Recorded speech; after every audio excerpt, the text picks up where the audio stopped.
outra linha agora, filho da puta. O Roberto ali, ele investiu aqui pra conseguir fisgar um peixe. Vamos ver o que que tá vindo aí. Estamos a 22 horas com a linha na água, 2 linhas. O Rafael tá puxando. Ô, cara, chega na tartaruga agora. Hoje é dia 2 de julho. Tá chegando uma tartaruga. Porra, é um pinguim, velho. Ah, não. É. Sério? Sério. Ô, você tá achando que é um peixe? É um pássaro. Aí eu posso O que é isso? É pinguim mesmo ou é um pássaro? Pinguim. Puxa, Porra, que sacanagem. olha só. E agora vai dar trabalho pra tirar, cara. Puta, já arregaçou o olhinho do bichinho e tudo.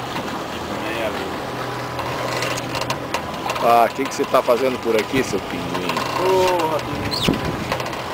O que ele foi fazer ali, cara? Ele tá vivinho, cara, só tá cuidado. Puta que merda. Agora vai ter até foda ali. Porra, tadinho, cara. Tadinho, Que pariu. cara. E agora, cara? Pô, tirar e soltar, né?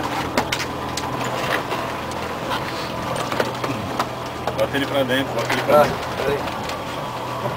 Pô, pegou no olhinho dele, cara. Eu acho que ele tava nadando, acho que ele nem veio pra morder, cara, porque ele não chegou em